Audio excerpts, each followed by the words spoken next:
One key part of that lie of separation is that humans are just a network of biochemical processes floating on a dead rock through space, completely isolated from each other, completely isolated from that dead rock. All we can do is kind of try to enjoy life and then die. I think it's so important for what the world and life is asking of all of us. It's too much to do as fragmented, isolated selves. The root of our power is our interdependence, and that's the lie of separation is what makes life so hard. All of life has its own dreaming and valuable perspectives to share. We can just get out of the way or help facilitate that wholeness. Life thrives. One of my revered teachers would talk about how important it is to be of service to something bigger than ourselves. What do you do with that spiritual adulthood? You learn how to become a custodian of the earth, because that's the purpose of humanity.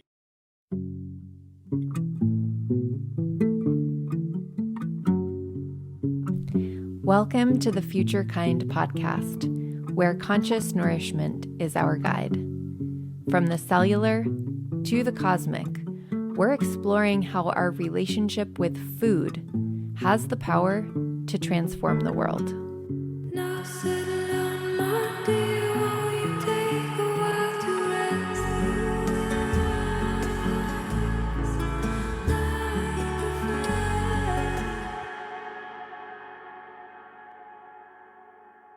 Langston, welcome. Thank you so much for being here. I honor you as a really important teacher in my life. I have learned so much from you and continue to learn so much from you about how to be in right relationship and how to become the kind of human that honors life and that our future needs. And so I'm really looking forward to this conversation about the skills and practices for doing that, and also about how all of that relates to co-creating a food system that truly nourishes life.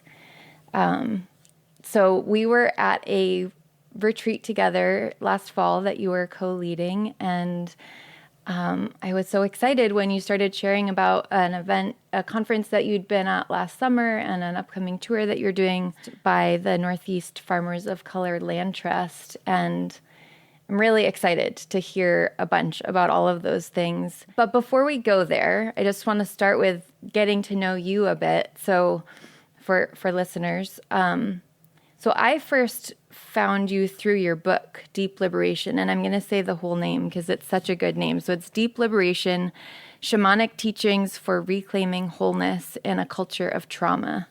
So I'd love if we could start with you sharing a bit about your work as a teacher and a practitioner and an author, and anything you want to share about how you got onto this path. Sure. Thank you so much for having me, Megan. I'm really excited to have this conversation with you.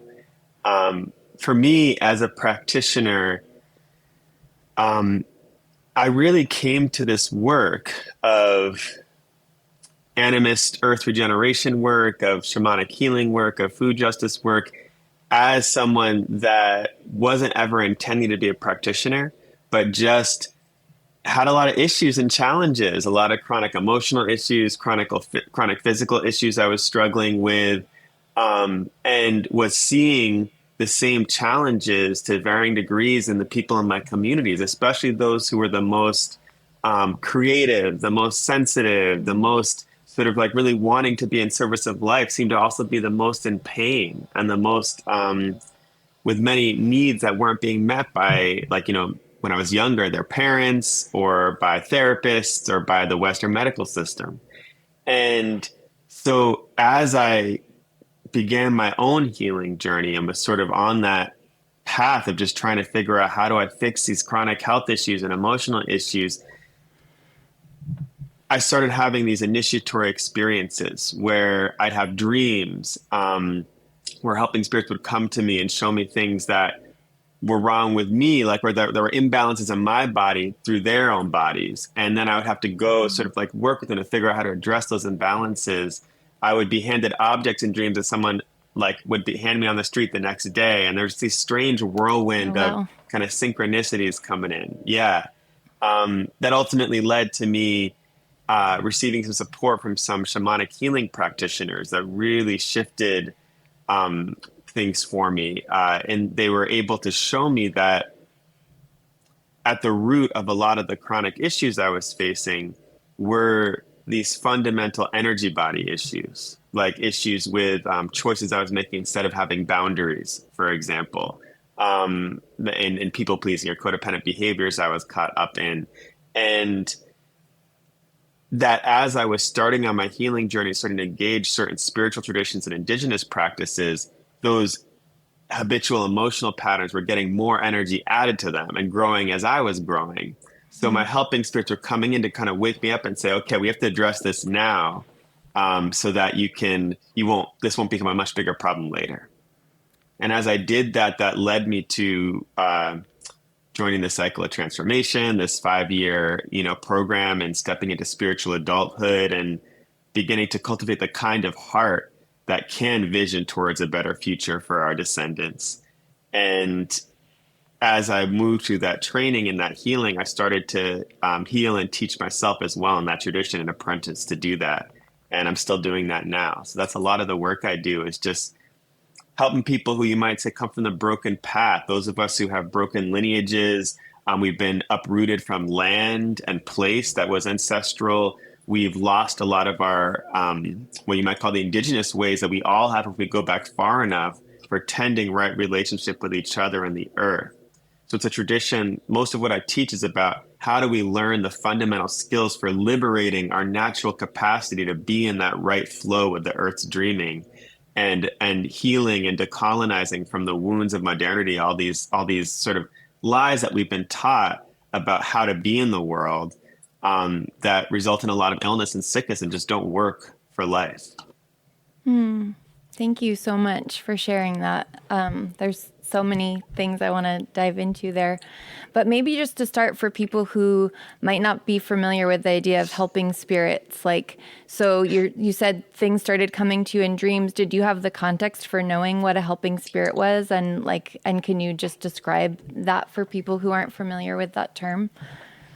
Such a good question. Yeah. So how I hold the term helping spirit in sort of an animist shamanic paradigm is it's a really big umbrella category. But when I'm using the term, I'm often talking about these spirits that are here with the sole agenda to help us live our purpose. And in my experience, everyone has these sort of allies in the unseen world that came here with us to the earth to help us remind us who we are, the medicine we carry, and help us to embody that medicine in service of life. And so for me at the time, I had maybe a vague sense that oh yeah, there's power animals. I've seen that in a movie, or that sort of appropriative way people can be Beyonce is my helping spirit. Beyonce is my power animal. That horrible, you see it less often nowadays, but at that time that was still a thing in the pop culture sphere of using the term that way. So I knew that, but I didn't have a deep heartfelt relationship with a sense of my own allies who walked with me. And in the first initiatory dream I had, this animal kept landing on my chest. And I remember my teacher was in the dream with me on a bed in a forest. And I turned to her in the dream and said, "Is this my power animal? Is this my animal helping spirit?" Something like that. And because it was covered in these kind of ticks and biting insects at the time. So she said yes. And so then my next question was, "Can I tell it to go away?" And she said, yeah. And she was like, "Yes, but first ask its name," in the dream. And so I asked its name, it gave me its name, and then it flew away. And later on, that led to this big healing journey I was talking about, because the helping spirit was just showing me sort of parasitic energetic stuff that was going on with me through embodying that it's an own body, which I later found out is a very common thing reading anthropological texts about indigenous traditions and talking to my indigenous elders. But at the time I had no idea. I just knew there's something wrong. What's going on in my helping spirit? Why is it covered in insects? Wow.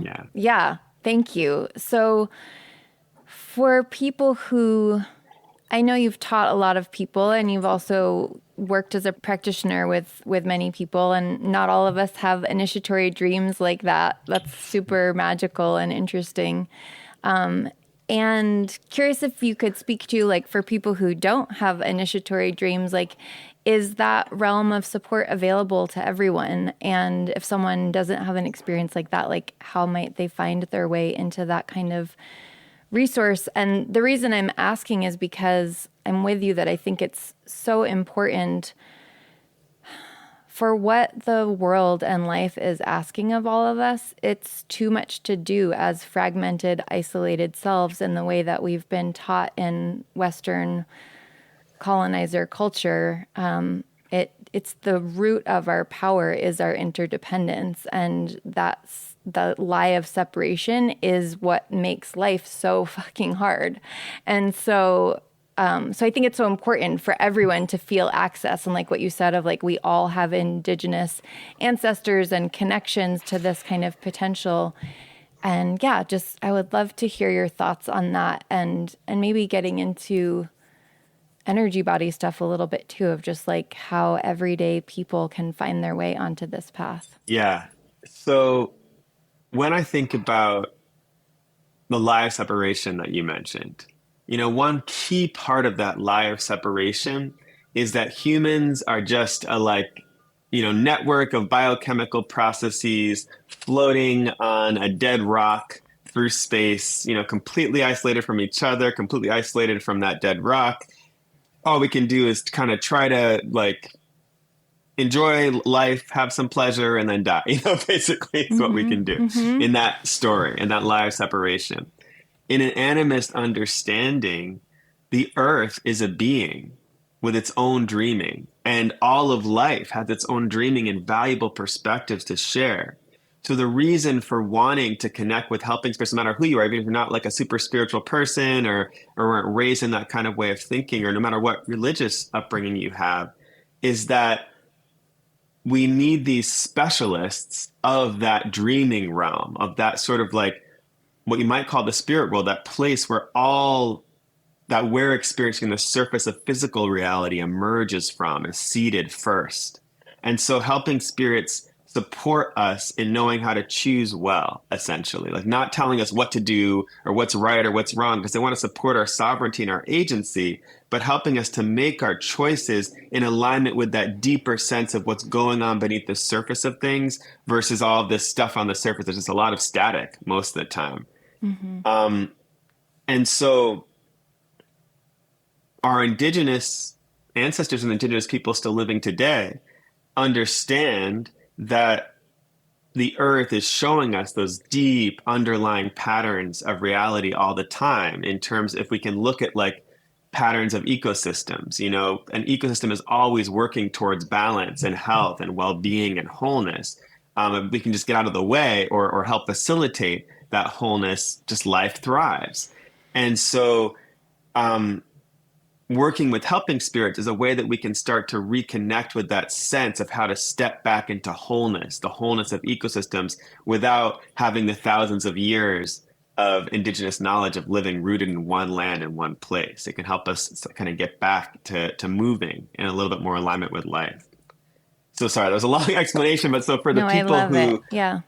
Okay, good. Yeah, and for the people who want to connect, who like, okay, that makes sense to me now. What do I do? Yes, I think often people do have these connections because they're talking to us all the time. We might have just been trained out of them. Like for me, when I was growing up, it wasn't like my parents were like, make sure you listen to your helping spirits. My parents were spiritual people, so they weren't actively discouraging me, but they didn't have that same kind of relationship with spirit that I do.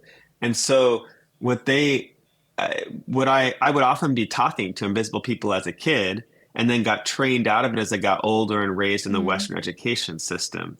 So for me, one place that kind of preserved that sense that this was a thing was reading fantasy books, fostering my imagination, because the imaginal is through how we connect with these energies through.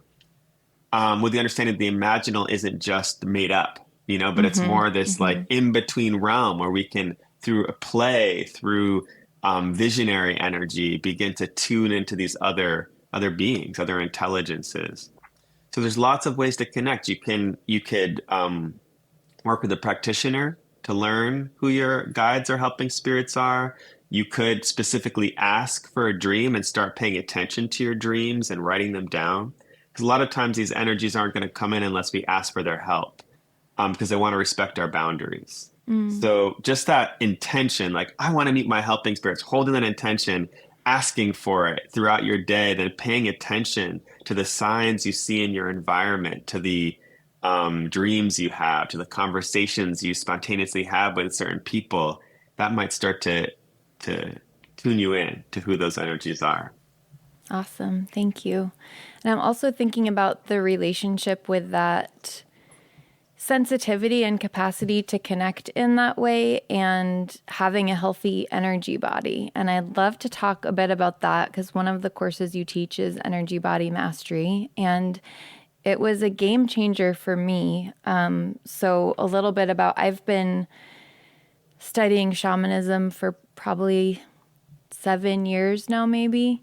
And with different teachers and practices, and feeling a big disconnect for most of that time between my experience in my work world, especially, and feeling like there shouldn't be such a big disconnect because I've been working for 2 decades in working on healing our food system, and it feels so connected. Our eating is the most intimate experience that many of us have with nature and with the earth. And so I just kept having this sense of there is a way to have this be more integrated where I'm not doing shamanic practices on the weekends and then I come into the work reality and living this totally different way. And it is hard to reconcile because the business world is fast paced and, I spend many hours a day on Zoom, lots of days. And in all of that, the practices of energy body mastery really helped connect. They were a big part of helping those things feel more connected, where I'm able to feel grounded and whole and in relationship with the, not just the immediate material realm tasks that I'm doing, but in flow and resourced by the unseen world and also, by the more than human community of life on earth. I feel able to let that flow into my work, and I'm still learning how to do that. And that does relate to helping spirits, but there's also just that foundational stuff about energy body that a lot of people don't even know what that is. So if you could give us just a high level of that, and then we'll start talking more about how all of this relates to food. Mm-hmm. Beautiful. Yeah. Yeah. Energy body, I think for a lot of people, it seems like an ambiguous term. How I define it within the context of the teachings of the Cycle of Transformation and the Last Mass Center founded by Christina Pratt is that our energy body is really the vehicle for us moving through this world. And it consists of if you want to break it up into some key foundational parts, it consists of our grounding, our ability to be deeply in our bodies and through our bodies to be connected to the earth, and that sort of energetic cord that keeps us in relationship with the earth as we move through our day. So our big energy is being mediated by this even bigger energy of the earth itself, the land where we are. Then there is the other half of our central channel, which is that connection to the above, our sense of connection to divinity, connection to the all that is, or the great mystery, this sense of wholeness and oneness guiding us as we move throughout our day. And then there's our boundaries, and we want to be cultivating these kind of healthy, intelligent, flexible, permeable boundaries, so we're not either keeping walls up and a set of rules for how we engage people like a robot, or also not completely boundaryless. And not relying solely on substances to negotiate our boundaries. A lot of people amp up with caffeine during the day and then decompress with alcohol at night, which is really a boundary issue primarily. Um, Oh, that's and then interesting. find, Will you say more about that? That's like, it totally makes sense to me, but I've never thought about it that way.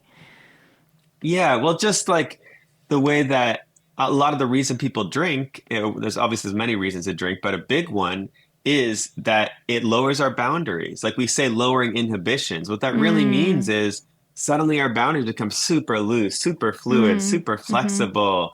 And it's a way that when you're sober and you enter a place where everyone's drunk, like a bar or something, everyone's sort of like, ah, it feels all like, ah, back away, stay Uh-huh. away from me for a second, because there isn't that sense of boundaries. And that's what we love about alcohol. It's a beautiful thing of that, plant spirit. And it's also becomes a problem when that's the only way we have of modulating and negotiating our boundaries through substances because it becomes addictive. Mm-hmm. Yeah. That totally makes sense. Yeah. Yeah. Yeah. And then when we put those facets of the energy body together, um, we begin to have a coherent system that is mirrored by coherent actions and coherent thoughts that are all sort of congruent with each other. So we're able to move in integrity in our life. We're not like saying and doing one thing and our energy is doing another thing and then our beliefs are doing another thing, but they begin to come together in an integrity that people respond to as we move throughout our day. Mm.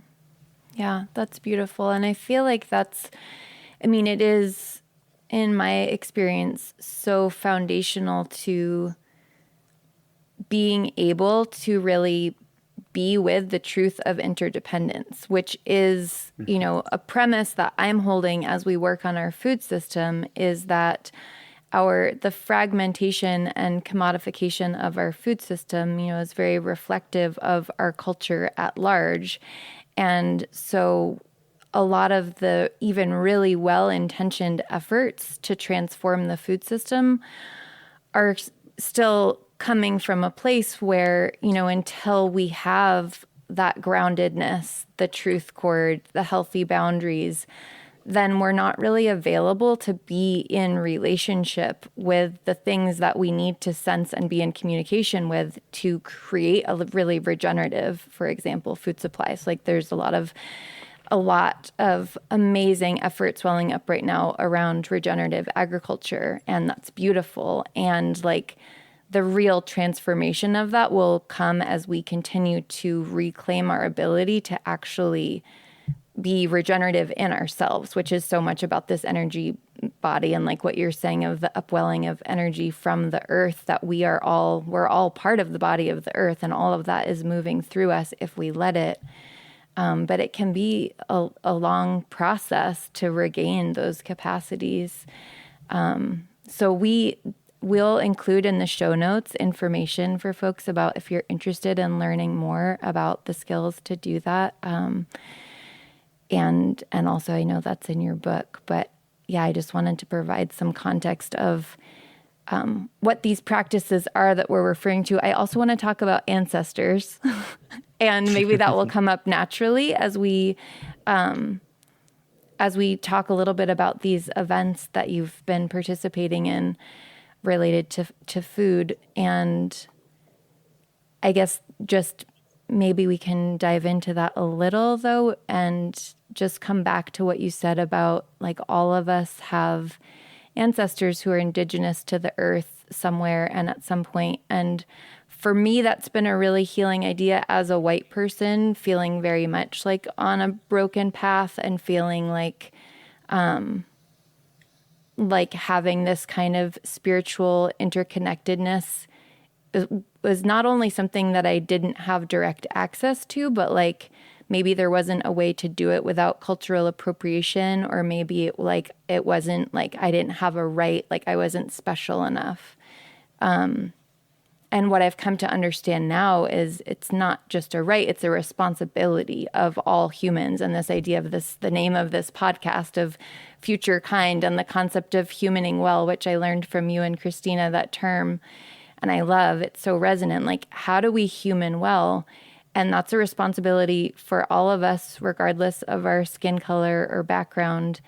And I feel like in that there is a relationship to the ancestors. And like, even if we don't know specific ancestors, just the way that every single one of us who is alive in a body right now has ancestors and is being supported by the blessings and gifts of our ancestors, or we wouldn't be here. And I'd love just hear a little bit of how you think about that from, again, regardless of someone's background, religious practices, how much they do or don't know about their ancestors, just why that's important to reclaim those relationships and what that might look like. Yeah. I think for a lot of people right now, when they think of the term ancestors, it can bring up a lot of pain because we're living in a time where there's so much fracturing around family. There's so much division. And we've been sort of sold this false narrative, in like the 1950s marketing companies of the nuclear family, and we all have to be like very independent little units, navigating capitalism and just looking out for our own. And so I think what that can result in is a lot of this just pain of exile, pain of lack of belonging, pain of ways people have been harmed by their families that then makes them not want to connect with their ancestors. But so what I want people to know that are thinking about approaching that connection is that we all have deeply well ancestors in our lineages if we go back far enough. Or some of it's as farther back than others. But we all have people who are looking out for us, who want us to be deeply well, who want us to live a life that is fulfilling to us and has meaning to us, and that we have the resources to share our gifts in the world in a way that meets the needs of our time. So for me, when I first started my ancestral journey, I didn't know a lot. I'm a person who, on my mother's side, a lot of our ancestors were people who were enslaved, and brought to the U.S. And we didn't have a lot of records because, the last names, the names of the slave owners, and they deliberately destroyed a lot of records. And so all I have is like genetic testing on that side for the most part, and some family stories that tell me a little bit about certain ancestors.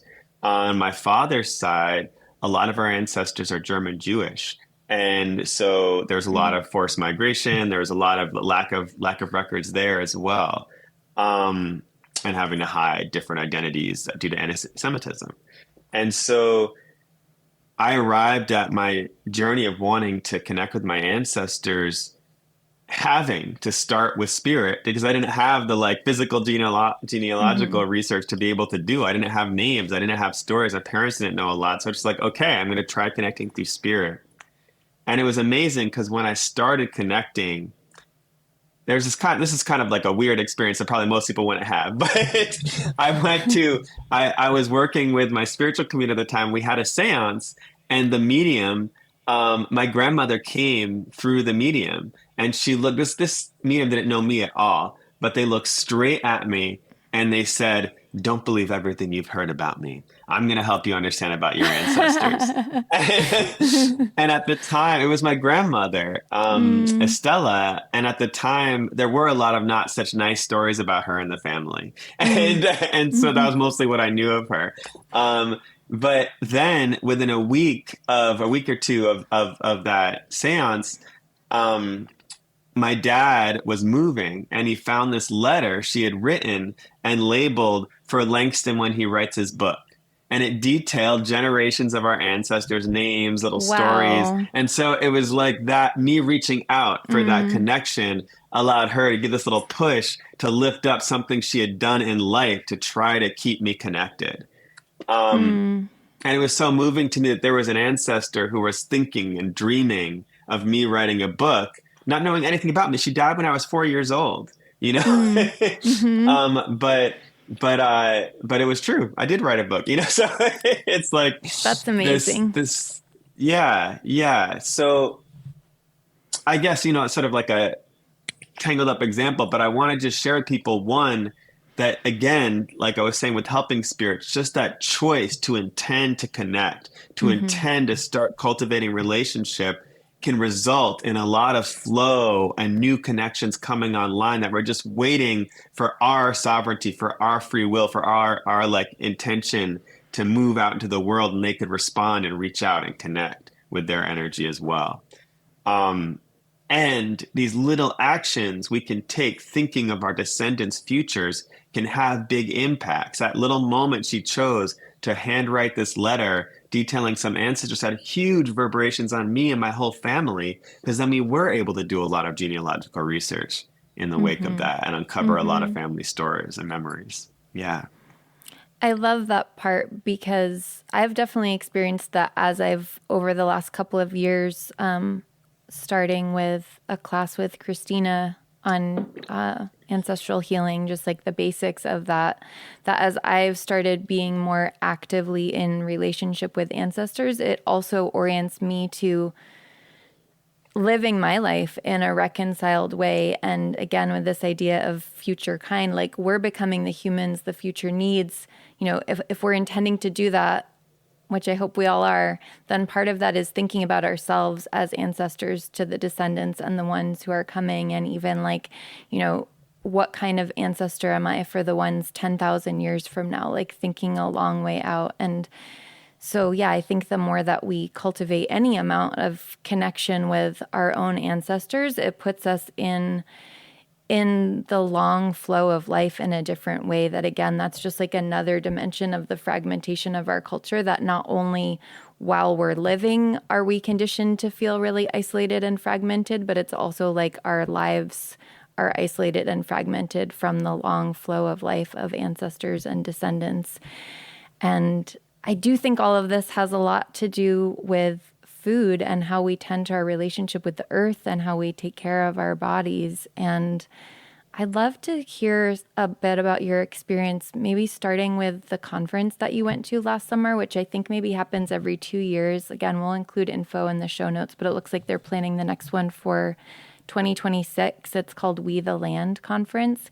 Can you tell us a little bit about that? And again, it's organized by the Northeast Farmers of Color Land Trust. Yeah, absolutely. So this is my first time going to the conference, and I guess it was the first time the conference happened. I think it might have happened one time before. I'm not totally clear on that. It's definitely been an emergent project growing for a while. And it was incredible. It was so well organized. And what it is it's a conference for Black, Indigenous, and people of color farmers that are coming together to talk about how do we come back to the land and heal our relationship with the land as people of color, especially as Black folks who have so much trauma with the land due to slavery, and also just land being robbed, from us or promised to us and then not given to us, and also as Indigenous people who've had so many horrific experiences of being pushed off of land that they were tending for thousands of years.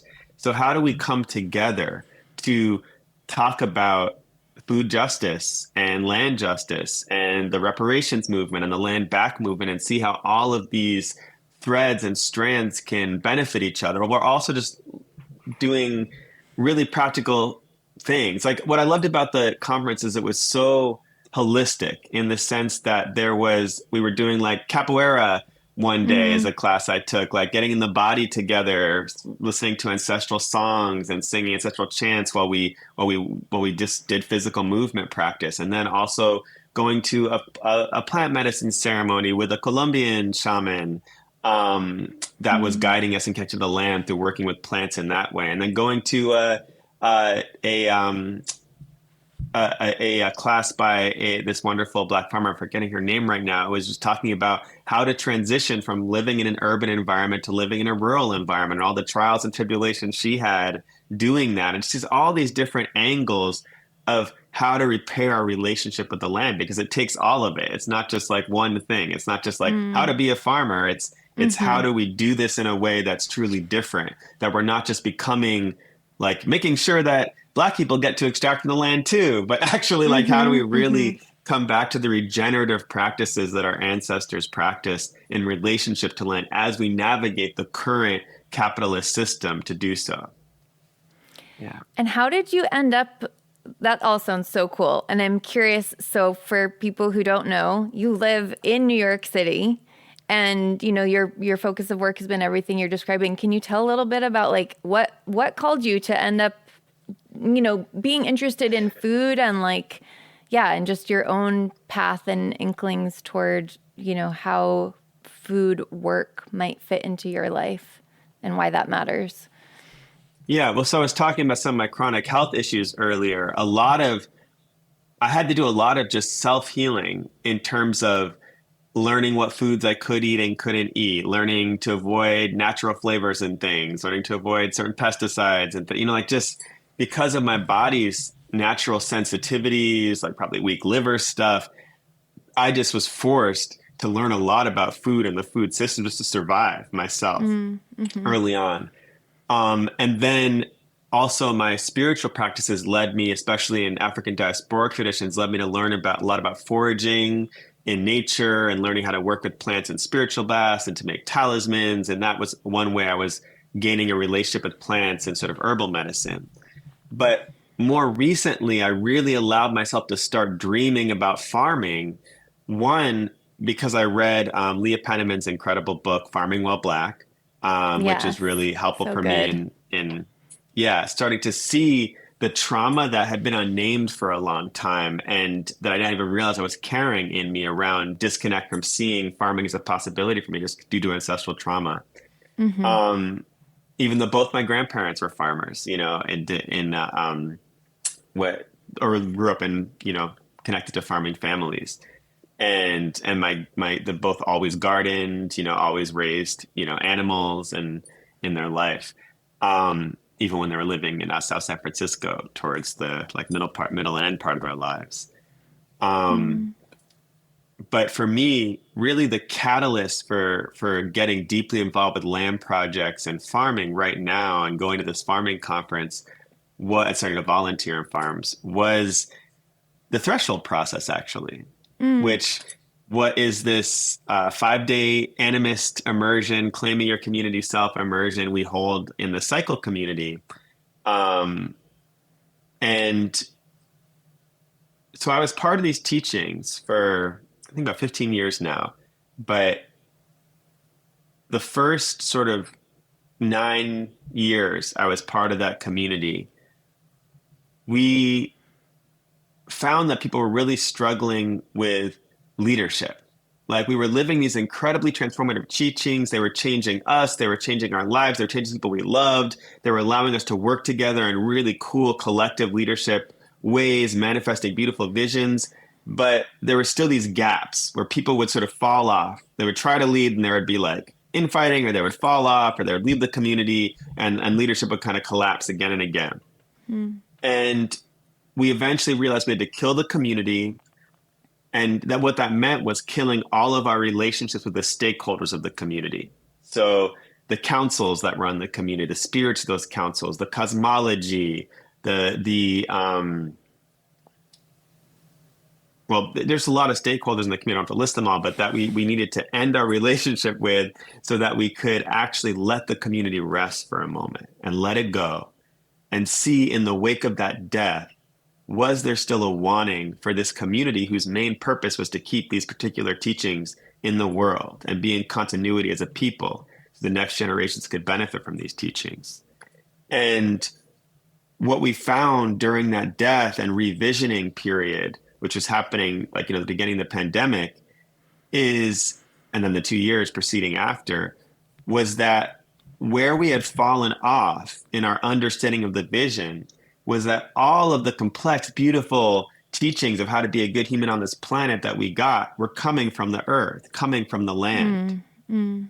And once we really honed back in on that, we'd always been tending relationship with the earth. We always had an earth shrine we were tending, but we somehow didn't get on a gut, visceral level that everything we were doing was coming first from the earth. And so once we recentered the earth in the teachings and recentered the relationship with land in the teachings, saw how the teachings at their most fundamental level were about how humans step back into regenerative relationship with the earth, it changed everything. Because before that, when we would talk about the teachings, we primarily talked about as these teachings are for stepping into spiritual adulthood, which is true. But that's like ground zero for an intact, Mm-hmm. healthy, pre-contact indigenous culture, being a spiritual adult. What do Mm-hmm. you do with that spiritual adulthood? You learn how to become a custodian of the earth because that's the purpose of humanity from an indigenous standpoint. Mm-hmm. Like, how do we make sure that we're helping put our energy and resources and medicine into helping all of life to thrive? Because when Mm-hmm. that's happening, humanity can thrive too, because we're part of life. We're not separate from it, to go back to our original conversation. Mm-hmm. Mm-hmm. So we And really saw that. Hmm. it just like that is making me think of one of my other revered teachers, Carol Sanford, who recently passed away Mm. and was just an absolute legend of teaching living systems principles for application in business. She would talk about how important it is to be of service to something bigger than ourselves too. So that's what that's making me think about is like you can, I'm someone who's very interested in developing myself and evolving and like the potential of consciousness. And like when that's only just at the level of my life, it's so much smaller and limited compared to when I'm in service of something bigger, when I remember, and the earth specifically, like I am part of the earth and being of service of that, there's just so much more potential. And I see like it's interesting because I think a lot of people who are on a healing path and studying different spiritual practice can fall into that trap of being, still putting it in service just of their small lives. And so this piece feels so important. And again, very related to like also on the other side of those who are working really like urgently with the aim to be of service to the earth, but are feeling, on a fundamental level, aren't energetically connected to interdependence with the earth and are thinking of it as like something to save. Like even just that idea of like saving the earth is like that's predicated on a misunderstanding of being separate from it. So I feel like this is so important and yeah, there's more that I could back up into. I guess I would love to touch a little bit on when you said like we had to kill these relationships. Like so many people in our culture, like we've pathologized death. So like probably I'm imagining that many people hearing that would be like, oh my God, like what does that involve? What does that mean? And so I'm wondering if you could say some words about the role of death and regeneration, because this relates to, again, when we think about food and the land also, like I think part of the challenge is the way that we've pathologized and are afraid of death. And like, it's always like more, bigger, brighter, growing. And like your comfort clearly with death and being like, we had to kill this. And, like, I know it was hard, but also like even your comfort in saying that reveals a different relationship with death than most people have. So I'd love if you could share a little bit about that. Yeah. I've watched so many communities fall apart because of their lack of relationship with death.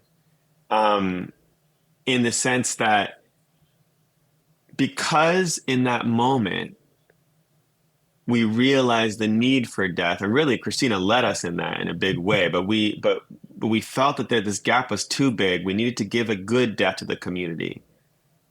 On the other side of that death, something new was able to be reborn. Whereas in the communities that have been terrified of death and just try to keep everything going at all costs, what happens is they implode and then nothing can be rebuilt because trust has been shattered. Or what gets rebuilt is even more like controlled, constricted system of Mm-hmm. top-down domination. Like, oh, we got to become more corporate because it's too hard, this community thing, let it go. That's what Mm-hmm. happens often I Mm-hmm. see in like Mm-hmm. spiritual communities. And so death, I think a tree is a great example. In our work, especially in Energy Body Mastery, but in these teachings, we talk about healer and death as two essential archetypes for human health and well-being. And we have a lot of archetypes we work with, but healer and death are foundational ones because healer is about the wisdom of what it takes to maintain health and well-being, not just healing, but maintaining health and well-being. And the core answer to what it takes is to be in the present moment. And so not spread out in the past, spread out in the future, worrying about things that are going to happen that haven't come to pass yet, but actually here, right now, where we have the power to create change. And so death is what we call the crazy logic side of healer, the shortcut, the more rational heart logic side. And we separate the two out because for humans, they need to kind of think of them differently. But if you look at a tree, a tree goes through its life cycle, and if it's a deciduous tree, it's green, and then its leaves turn brown, they fall, and that's death. But it's just part of life. It's not separating out those two processes. One is death, one is life. It's just part of the life cycle of the tree.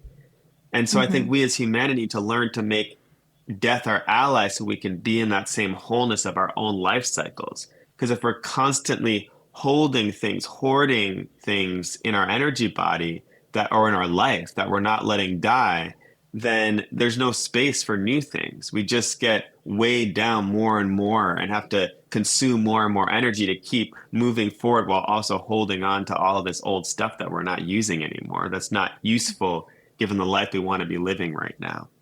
So in that community process, it was just really like this loving, honoring death of letting go, trusting that whatever is true would come back.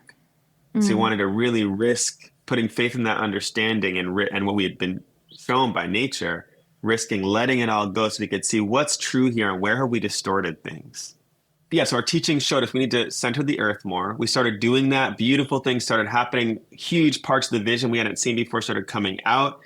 And then I was like, how do I do this? I'm never just like figuring out the teachings to tell people to do. I'm always instantly looking at, I want to lead by embodiment. I want to be doing what my teachings are showing me is the next level of deepening integrity with myself and the land. So I know there's a new level of relationship I need to be tending with the land. What do I do? Do I start getting involved in like urban gardens? Sure. Do I move out of the city? I don't know, and that ultimately led to realize, yes, I have this dream of tending sustained relationship with the land and having an eco village. People could be being trained to embody these kind of teachings of stepping into spiritual adulthood. Because what I saw was as I started getting involved with regenerative, agriculture movements, with permaculture, with farming, with land projects, is that a lot of the projects were dissolving after a few years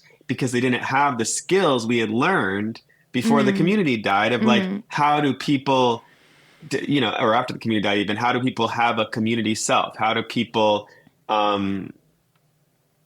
cultivate emotional maturity so they're not walking around with the same wounds they've had since childhood? How do people actually listen to the land and its perspective, not be assuming they know what the land wants or needs?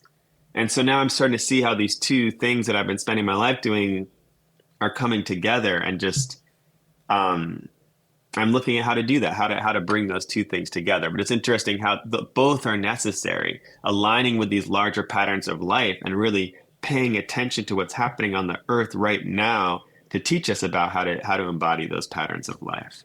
And you said there was something specific about the threshold process for you where this started coming through. So there was this clarity that the old community needed to die, and then what part of what came through is creating this threshold process.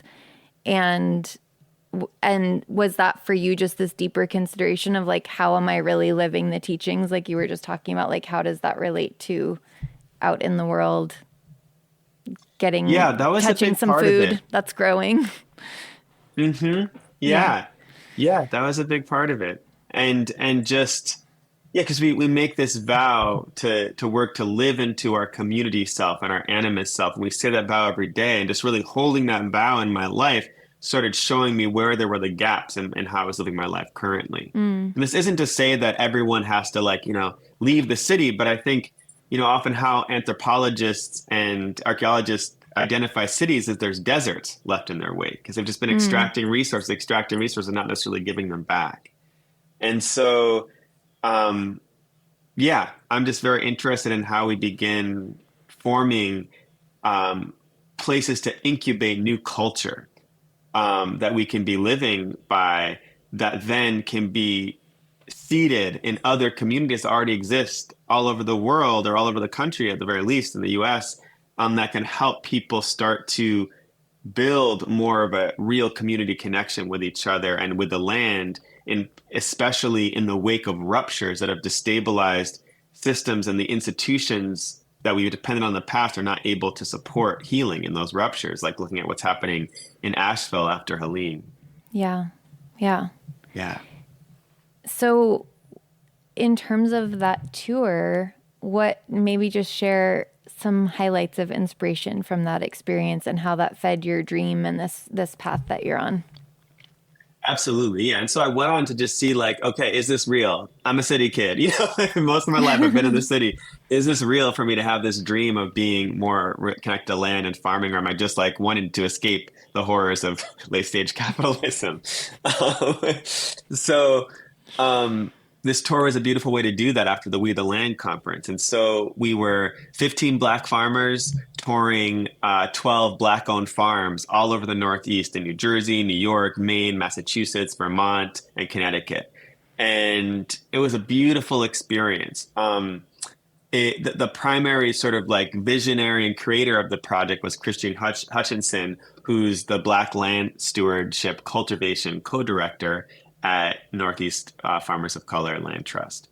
And it was such a privilege to be able to go on the journey. It was made really accessible so that Black farmers who needed it, who like had financial need, could receive like a small stipend for their work they were doing there. So that, and then, but then we could be going to support Black farmers who needed help and completing projects that maybe would have taken them 2 weeks to complete, but for us, we could do it in a day as a group, and make their lives a little less stressful. Yeah, and it was so valuable to get to be on different land in the new Northeast with other Black farmers, and just learn about different soils, different conditions, different struggles and challenges the farmers have had, and how their farming connects to their politics.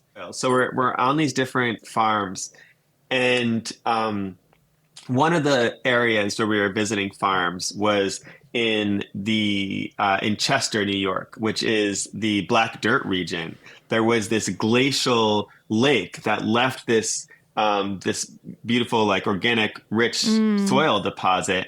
And usually, organic soil to be soil to be viable has to have about 5% organic matter in it. This soil has 45% organic matter in it. Wow. So the biggest problem the farmers have there is weeds, you know, because everything wants to grow there. But for me, it was really healing just to have my hands in that soil. We were planting garlic. And it was so fluffy. You could just like literally reach your hands in it, versus other soil we visited where it was like really clay rich, and that other beauty to it too, but it just different. But it was really wonderful getting intimate with these different places in the land. And each place I would visit, I would connect with the spirits of the land and pray with the soil for the health of our communities that were connected to that land. And I just felt this real heart opening that started to happen as I started to do that. And this intimacy growing between me and food as we ate things that were grown there, and me and just these lineages that have been tended for thousands of years by people on the land. Because a lot of these Black farmers were also in relationship with indigenous peoples on the land before them, who now had been like forcibly migrated to other places in the U.S., but still wanted to tend and grow their seeds. So, for example, on Soulfire Farm, they have relationships with indigenous peoples of that land that in near Albany where they are, and so they, for example, were tending. We helped thresh and winnow skunk beans of the Haudenosaunee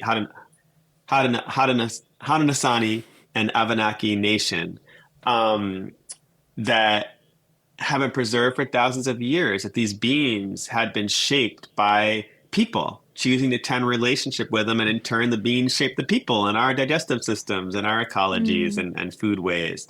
And so, really feeling that level of relationship helped me put into context some of the work I've been doing in my community. Like you were talking about serving a vision bigger than yourself.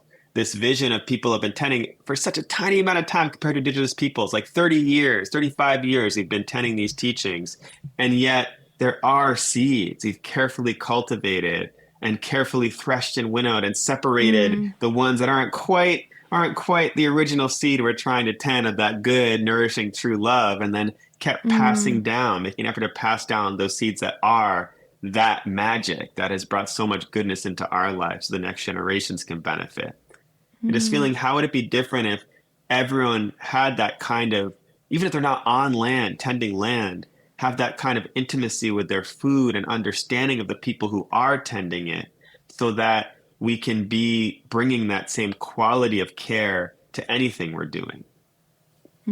That's so beautiful. And we're about to wrap up. I'm loving this vision of you, you're describing what you said about being in relationship with the spirit of the land, all of the places that you went, and I was kind of translating of like what I do at my computer every day and that potential for like no matter where any of us are, just being willing to open our hearts to the dream of right relationship and of a healthy, thriving world where all beings are safe and healthy and well tended. And just how if we let ourselves do that, even if we can't see like exactly the whole road or the exact specific outcome, just being willing to hold that intention is so powerful. And like you've described in several of your stories today, just the power of intention opens up so much. Like it's usually pretty quick what the reinforcement of like, yes, pay attention to that. I'm wondering if there's anything else you want to say about that and or any other thoughts you want to leave us with as we continue to endeavor to become the humans that the future needs and that life is calling for. Yeah, I just want to encourage us right now. We're moving through a time where I think we've reached this kind of peak of separation, this peak of disconnect. And a lot at that like tether point, we picture it like a really stretched out rope where like kind of like the strands are starting to snap and break. Mm, mm, Um, in that breaking, in that rupturing, there's so much possibility for connection because it's easier to see how these ways of separation we've been maintaining and sustaining aren't working anymore. How people yeah. they're not meeting any of our needs. Even those of us who are the most privileged in the system aren't Mm-hmm. feeling our needs are met. So something's not Mm-hmm. working. So it's I just encourage people in that breaking, in that discomfort of these times to not be thinking like, okay, time to batten down the hatches, time to disconnect further, time to just take care of me and mine, but looking at what people am I currently connected to? How could I increase the quality of those relationships so there's more of a sense of flow, of reciprocity in them? Mm, What are the next small steps I can take? And looking at in all parts of our life, in our food, what is my relationship with the people who bring food to my table? Make sure that food is growing and being tended and healthy and not full of poisons. How can I deepen those relationships? What about the food systems that work with those people that are growing and tending the food? What about the people that are in my communities that maybe have different ancestries than me, different, skin colors than me? Am I working to understand what their current needs are versus going and assuming I know what their needs are and like giving like mm, out of a sense of charity? How do I cultivate this sense of solidarity versus charity and allyship? Like mm. recognizing we're all in this struggle together and we're impacted in very different ways, but none of us are going to be safe. We can look at those who are most marginalized to see what's about to happen to us every time. Mm-hmm. So I just think the more we can not look at things as someone else's problem, but hold it as all of our problems. And while holding that big global perspective, then take these small, steady actions to see what are the relationships I'm already in right now, and how do I increase a quality of love and reciprocal flow in those relationships. I don't have to save the world, but how can I embody my values in all of my relationships right now? What are the ones that I'm leaving out or keeping unconscious? Yeah. Yeah, beautiful. Thank you. And for people who want to dive deeper, we'll include in the show notes upcoming courses that Langston's teaching, more info about the book, and also these events. You can keep an eye out and find ways to engage or support the Northeast Farmers of Color Land Trust and their good projects. Langston, thank you so much for being here. It was really a pleasure to have this conversation, and look forward to seeing how your journey unfolds. Thank you so much, Megan. It's really been beautiful being here with you. I appreciate the conversation. Thank you for joining us on Future Kind. Remember, every choice we make ripples through the web of life. Until next time, stay curious, stay conscious, and keep making Future Kind choices that nourish yourself and our world. Future Kind is brought to you by the Non-GMO Project and the Food Integrity Collective. New episodes emerge with every new and full moon. Subscribe now on your favorite podcast platform and share your Future Kind moments with us on social media using #FutureKind. Music by Yaima, Masaru Higasa, and Pepper Proud. Rise Ceremonia 6.